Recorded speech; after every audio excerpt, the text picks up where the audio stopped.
성도 여러분 안녕하십니까? 행복한 안식일입니다. 하나님의 말씀 마가복음 2장 22절의 말씀을 봉독하겠습니다.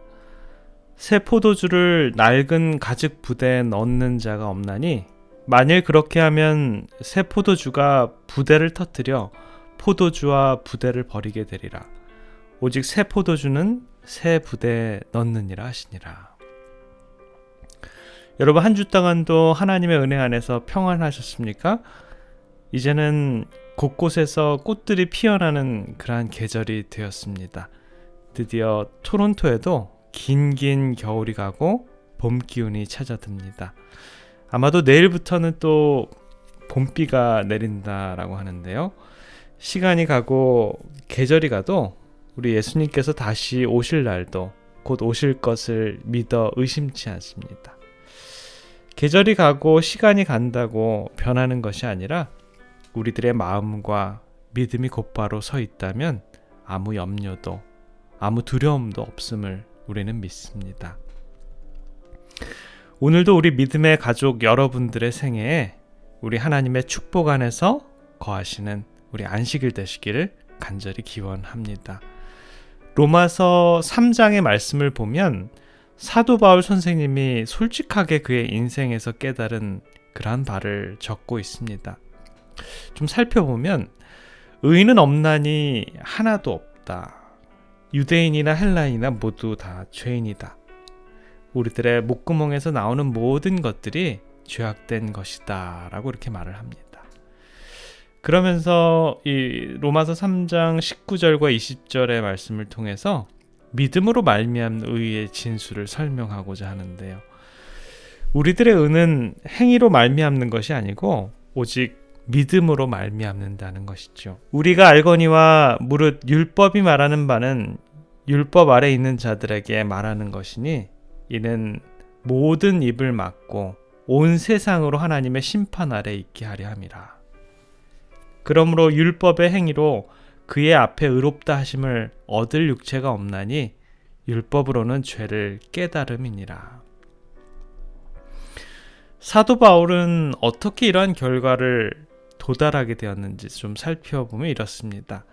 로마서 1장 1절부터 18절, 로마서 1장 18절부터 3장 8절까지는 이방인과 유대인 또 이 죄의 문제를 다루고 있는데요. 사도 바울이 말하는 핵심은 모든 사람이 다 죄인임을 증명하고 있습니다. 첫 번째로 이방인들은 죄인일 수밖에 없는 이유가 로마서 1장 18절부터 32절까지 나오고요. 두 번째로는 유대인들 역시 모두 죄인임을 설명하는 부분이 로마서 2장 1절부터 3장 8절까지 나옵니다. 우리 하나씩 살펴볼까요?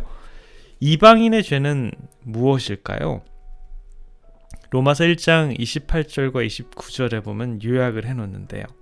또한 저희가 마음에 하나님 두기를 싫어하며 하나님께서 저희를 그 상실한 마음대로 내어버려 두사 합당치 못한 일을 하게 하셨으니 곧 모든 불의, 추악, 탐욕, 악의가 가득한 자요, 시기, 살인, 분쟁, 사기, 악독이 가득한 자요, 수군수군하는 자요.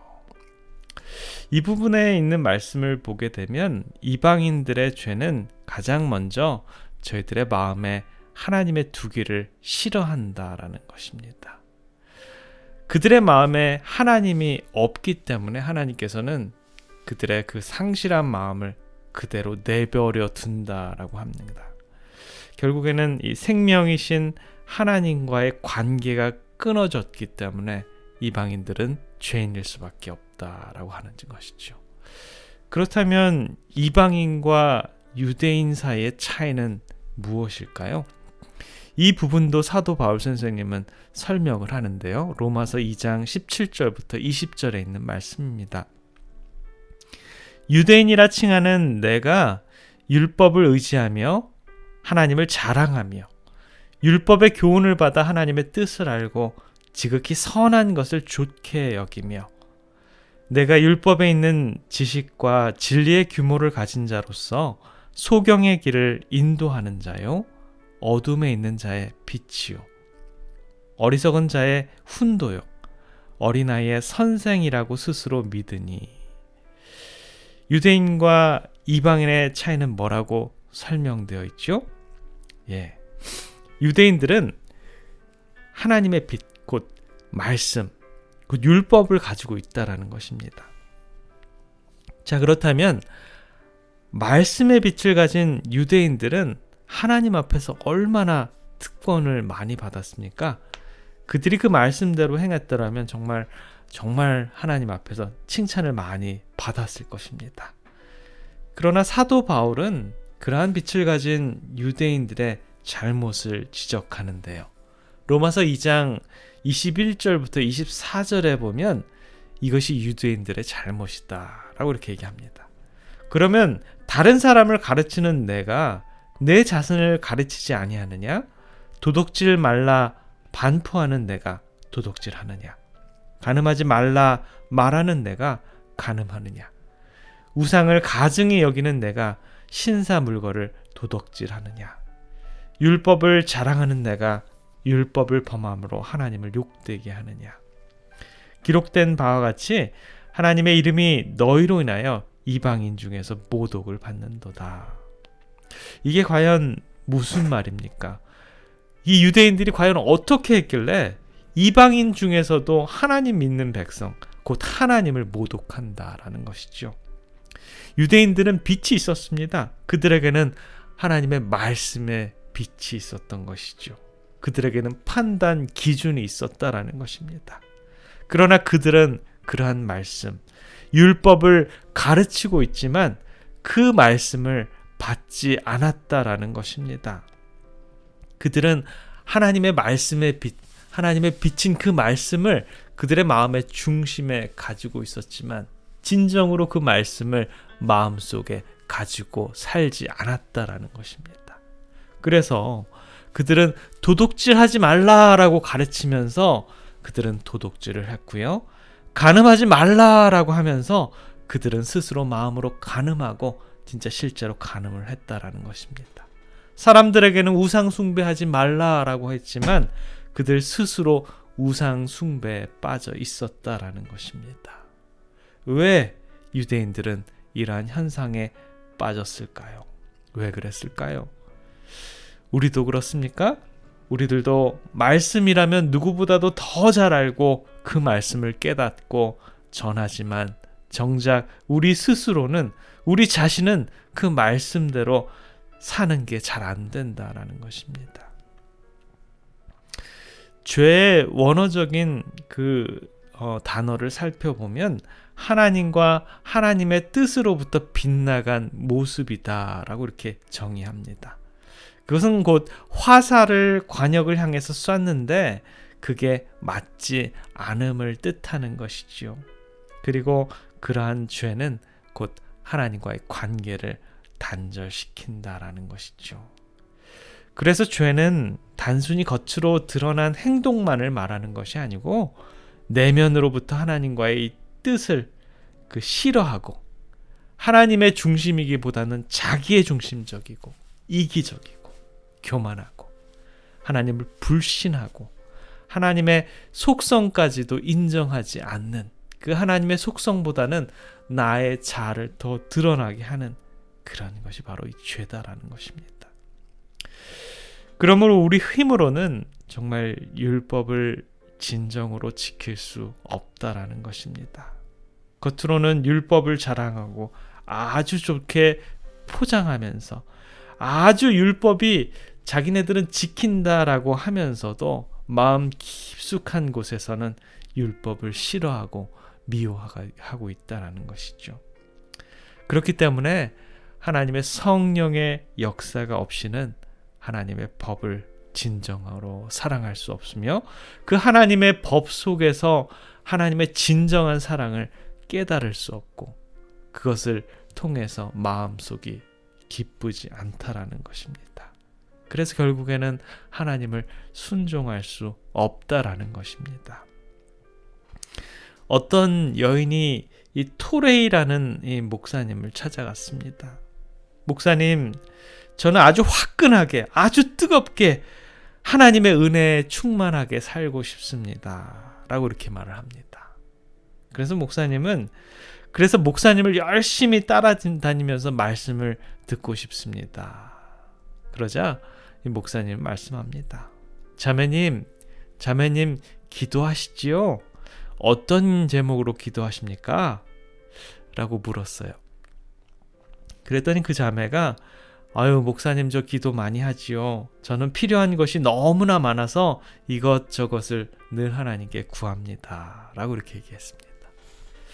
그러자 이 목사님이 그러면 자매님, 제가 기도하는 방법을 좀 알려드리겠습니다. 이제부터는 여러 가지 것들을 구하지 마시고 오직 한 가지 기도 제목만을 기도하십시오.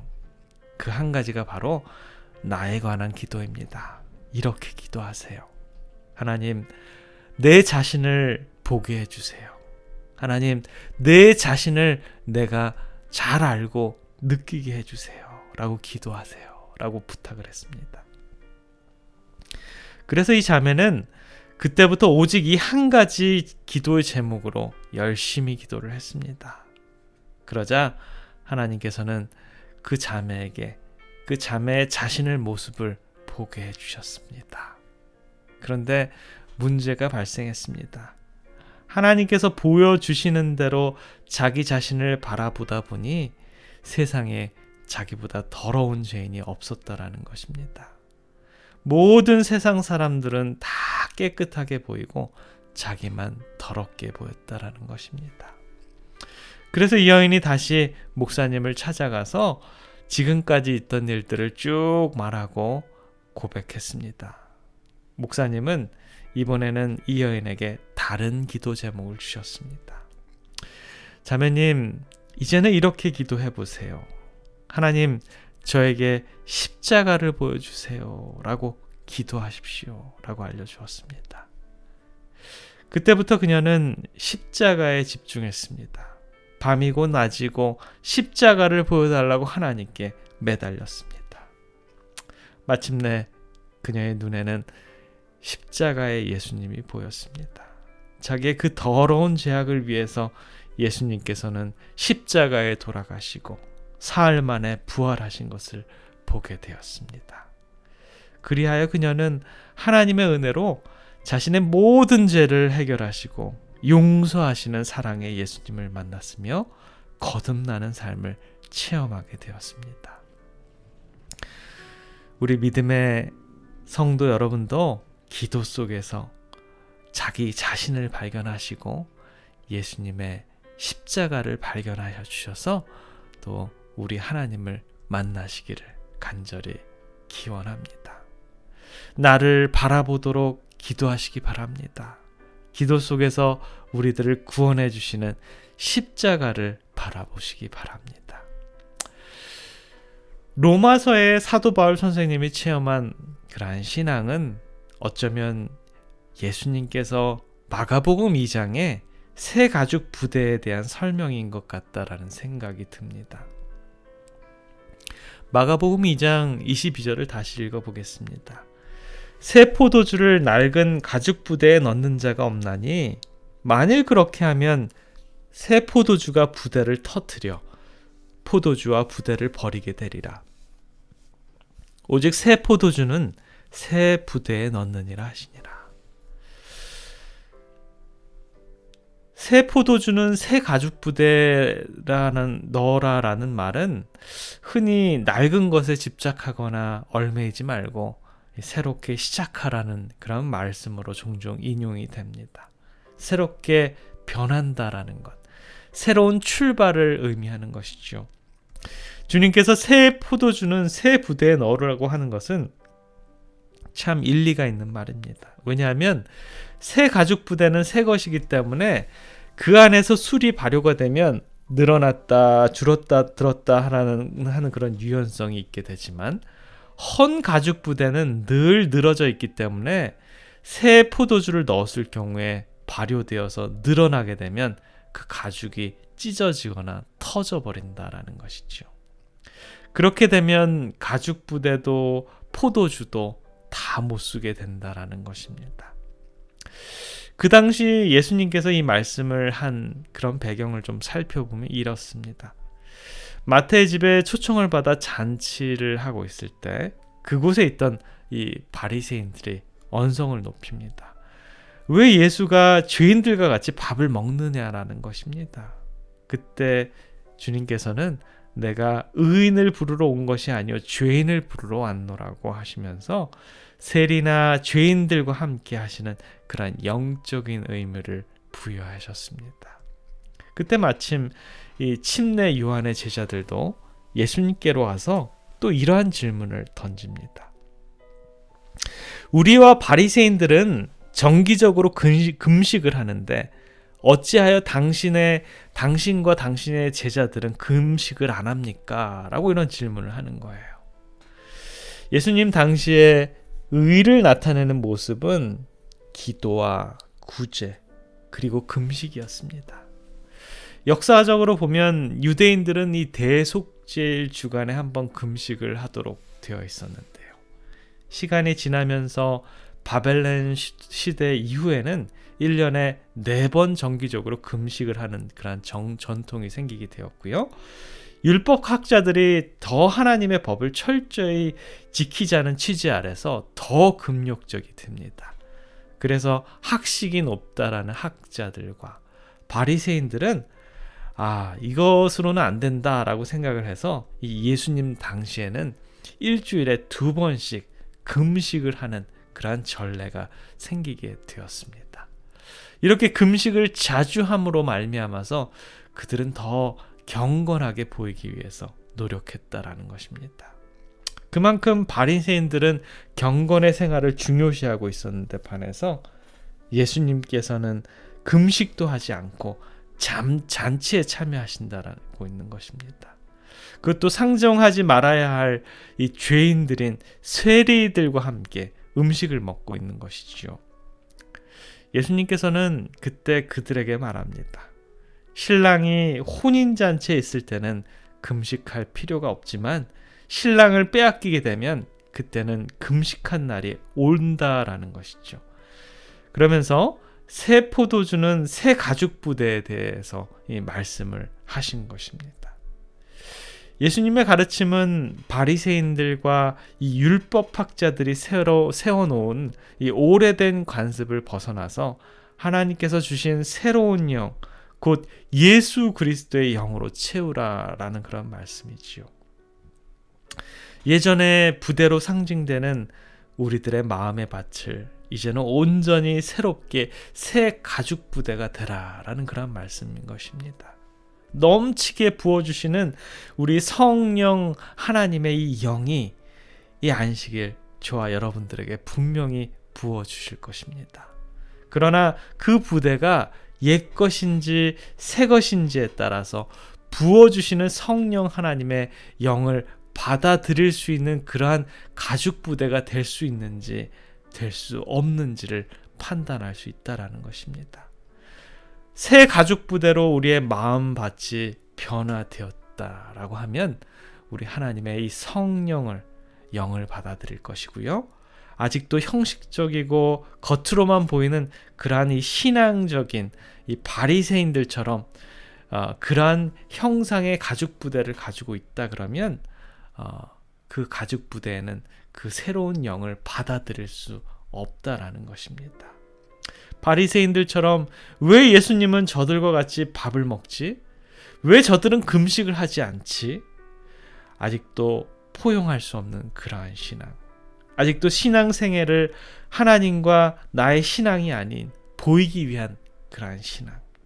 그러한 사람들에게는 여전히 옛 가죽 부대에 전전하는 신앙이 되어서 새 영이 들어왔을 때 그 영을 받아들이지 못하고 옛 가죽 부대가 터져버리는 그런 문제가 야기된다라는 것입니다.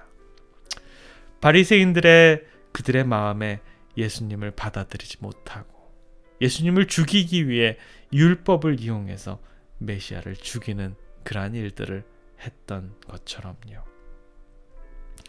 이 부분을 가려뽑은 기별 1권 385쪽 386쪽에 보면 굉장히 명쾌하게 해석을 합니다. 하나님의 백성들이 성령에 연합케 하시는 섭리 가운데 하나가 될 때 유대 백성의 죄였던 모든 바리새인적인 사상과 스스로 의롭다 하는 모든 거짓된 신앙이 저들의 심령에서 추방될 것이다. 그리스도의 형상이 당신의 지체가 되는 각 신자에게 새겨질 것이며 당신의 백성은 새 포도즙을 담을 수 있는 새 가죽 부대가 될 것이며 새 포도즙은 가죽 부대를 찢지 않을 것이다. 하나님께서는 여러 세대 동안 숨겨져 있던 신비를 알게 하실 것이다. 골로새서 1장 27절에 하나님이 그들로 하여금 이 비밀의 영광이 이방인 가운데 어떻게 풍성한 것을 알게 하실 것이다 라고 이렇게 말씀합니다. 하나님의 백성들이 성령에 연합케 하시는 이 섭리 가운데 하나가 될 때 유대 백성들의 죄였던 이 바리새인적인 사상은 변화될 것이다 라고 이렇게 말씀합니다. 자기 위에 세워진 그러한 신앙은 무슨 가치가 있겠습니까? 나를 신앙의 잣대로 삼고 나를 기준으로 삼는 그러한 신앙, 하나님께서는 그러한 신앙 자세를 기뻐하지 아니하실 것입니다. 제가 우리를 향한 부르심이라는 이 영문책 324페이지에 보니까 이러한 내용이 담겨져 있습니다. 그리스도의 종교는 무수한 실로 이루어진 단단한 직물로 재치와 솜씨로 짜여져 있다. 하나님께서 주시는 지혜로 이 천이 짜여진다라고 합니다. 우리 자신을 믿으면서 우리는 이기심의 실타리를 그 안으로 끌어들인다라면 그 가죽 부대는 분명히 상하고 말 것입니다. 하나님께서 주신 새 가죽 부대, 예수님과 연합되어서 한 올 한 올 짜가야지는 그런 이 새 가죽 부대가 될 때 정말 우리는 새롭게 변화함을 입을 것입니다. 고린도후서 5장 17절에 보면 그런즉 누구든지 그리스도 안에 있으면 새로운 피조물이라. 이전 것은 지나갔으니 보라 새 것이 되었도다. 워싱턴 DC에 가면 링컨 기념관이 있습니다. 링컨 기념관과 국회의사당이 정면으로 이렇게 바라보고 있으면서 정말 수십 에이커가 되는 이 넓은 들판이 펼쳐져 있고 그 양쪽에는 무수한 박물관들이 나열되어 있죠. 제가 메릴랜드에 살 때는 1년에도 여러 번씩 그곳에 다녀온 적이 있었습니다. 어쩌면 DC 관광할 때 이 국회의사당 보고 또 자연사 박물관 및 몇몇 박물관을 본 다음에 그 마지막 코스가 바로 이 링컨 기념관인데요. 그 기념관에는 아주 넓은 이 대리석으로 쫙 둘러져 있고 덩그러니 링컨의 좌상이 있는데요. 미국의 유명한 조각가 존 보그루미의 작품입니다. 그가 이 링컨의 좌상을 만들 때 일화가 있는데요. 조각가 보그룸이 매일같이 아침 일찍부터 저녁 늦게까지 링컨의 석상을 만들었는데 한 흑인 여성이 고용되어서 조각하는 데서 떨어지는 부스러기들을 청소하는 일을 했습니다. 매일같이 보그룸이 땀 흘리면서 큰 바위를 두들깁니다. 여러 날 후에 한 덩어리의 바위 속에서 아주 훌륭한 링컨의 형상이 나왔을 때 이 흑인이 깜짝 놀라면서 아니 어떻게 이 돌에서 링컨의 형상이 나왔을까요? 라고 이렇게 그 조각가에게 묻게 되었습니다. 그때 이 조각가는 이러한 대답을 합니다.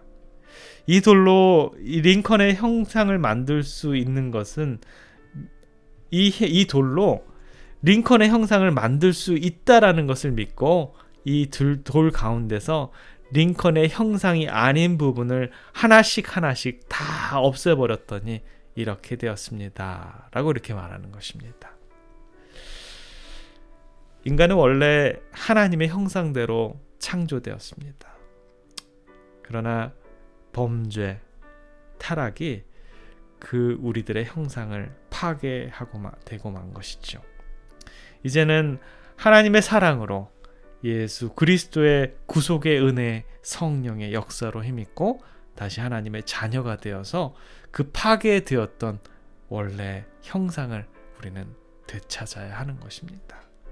하나하나 성령의 감동, 감화를 통해서 우리가 회개하고 적극적으로 하나님의 뜻을 쫓아 살게 될 때, 하나님의 자녀로서 하나님의 형상을 온전히 회복될 때 우리는 진정으로 성숙한 그리스도인이 될 수 있을 것입니다. 누구든지 어떤 사람이든지 예수님을 진정으로 만난다면 그 인생은 변화됩니다. 강도도 예수님을 만나면 변화되고요. 세상의 일락에 취해 있던 자도 예수님을 만나면 그 인생이 변화됩니다. 낭패와 좌절에 빠져 있는 인생도 예수님을 만나면 그 인생은 변화됩니다. 인생은 누구나 예수님을 만나야 합니다. 사랑하는 성도 여러분, 그리스도 안에서 새 생명을 얻어서 누리는 저와 여러분들의 그러한 아름다운 변화된 생애가 되길 간절히 기원합니다. 그런데요, 예수님을 만나도 변화되지 못하는 안타까운 사람들이 있다라는 것입니다. 에드워즈 목사님이라는 분의 이런 이야기가 있는데요. 그가 목회하던 지역에 주정뱅이고 또 도박꾼이고 교회에 참석하지 않았던 한 영혼이 있었다라고 합니다. 한 번은 그런데 그가 이른 아침에 파랗게 질려서 그 에드워즈 목사님을 찾아왔습니다.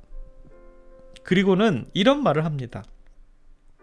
목사님, 제가 간밤에 꿈을 꾸었는데 천사가 나타나서 이런 얘기를 합니다. 너 만일 회개하지 않으면 내년 오늘에 너를 불러가겠다라고 하는 것입니다. 정말 믿기지 않는 그런 꿈을 그 사람이 꾸게 되었습니다. 하여튼 그날부터 그는 술도 끊고 도박도 끊고 정말 교회에 열심히 참석을 했습니다. 그러나 몇 달이 지나가더니 그의 발걸음은 교회에서 뜸해지고 점점 열심히 없어지더라는 것입니다. 그리고 술도 다시 조금씩 마시고 도박도 조금씩 손에 대기 시작했습니다. 에드워즈 목사는 그를 권하고 그가 본 꿈의 환상을 회상시켜 주었지만 그는 글쎄요 하면서 점점 더 교회에 멀어져 갔습니다. 드디어는 완전히 이전 상태로 돌아가고 이제는 하나님께서는 이제는 목사님께 완전히 반항적으로 나오는 것이에요. 그러면서 이렇게 얘기합니다. 에이, 뭘 그래요? 그냥 개꿈을 꾼 거 가지고 그걸 생각하는 것은 참 어리석지 않습니까? 라고까지 말을 합니다. 어느 날 밤 그는 어떤 바에서 술에 만취가 되어서 계단에 내려오다가 실족되어서 그만 목이 꺾이는 급사를 하게 되었습니다. 이 소식을 들은 에드워드 목사는 그의 일기장을 뒤져보니 그날이 바로 1년 전 그가 찾아온 바로 그날이었던 것입니다. 물론 하나님은 주의 환상을 순종하지 않는 자를 모두 이런 식으로 징벌하지는 않을 것입니다. 그러나 이는 회개하지 않는 경우에 대한 그런 명백한 경고인 것이죠. 이 사람은 분명히 하나님의 경고를 받았습니다. 어쩌면 그와 같은 경고를 꿈으로 받았다라는 것은 굉장히 특권입니다. 왜냐하면 너무나도 생생하게 그의 뇌리에 새겨져 있었을 테니까요. 그것도 기가 막히게 그에게는 하나님께서 정확한 날짜까지 알려주었습니다. 그런데도 그는 처음에는 회개하고 옛 모습으로 돌아서서 새 것을 입으려고 했지만 예습에 묶여서 결국에는 멸망하는 아쉬운 인생이 되고 만 것이죠. 사랑하는 성도 여러분, 우리 예수님 다시 오실 날이 정말 멀지 않았음을 느끼게 됩니다. 성경에 분명히 예수님께서는 다시 오신다라고 적혀 있습니다. 우리들의 마음밭이 예수님 안에 있어서 새 가죽 부대가 되어서 우리 성령님의 부어주시는 영인 그리스도의 영을 한껏 받고 새로워지시는 우리 주님의 백성들이 되기를 진심으로 바랍니다. 그러한 백성들이 되길 저희들이 바라면서 정말 깨끗하고 정말 내 자신을 바라보고 이 십자가의 예수 그리스도를 바라보시는 저와 여러분들이 되시길 바라면서 말씀을 줄이겠습니다. 기도하겠습니다. 사랑의 아버지 하나님, 오늘도 예수님의 말씀으로 이 안식일을 채워주셔서 감사합니다. 예수님께서 바리새인들을 행하는 그런 겉모습과 교만한 눈빛을 보시고 새 포도주는 새 가죽의 가죽 부대에 넣으라는 그러한 말씀을 우리들에게 해주셨습니다. 저희들 그 말씀을 기억하고 온전히 저희들의 마음밭이 새로워져는, 그래서 저희들의 마음밭이 새 가죽 부대가 되어서 정말 우리 하나님께서 부어주시는 그 성령 하나님을 또 예수 그리스도를 온전히 우리가 받아들일 수 있는 그러한 경험을 갖도록 주님 인도해 주시옵소서. 이 안식일 우리 주님께서 저희들과 동행해 주시고 우리 하나님의 마음을 이해하는 이 거룩한 안식일들이 되어서 주님 저희들의 생애가 정말 주님과 함께함으로 축복이 넘치고 기쁨이 넘치는 우리들의 생애가 될 수 있도록 주님 축복하여 주시옵소서. 우리를 사랑해 주셔서 끝까지 인내하시고 우리들을 죽기까지 사랑하여 주셔서 십자가에서 그분의 생명까지 우리들을 위해서 희생하여 주시는 우리 구주 예수 그리스도의 이름으로 간절히 기도드립니다. 아멘.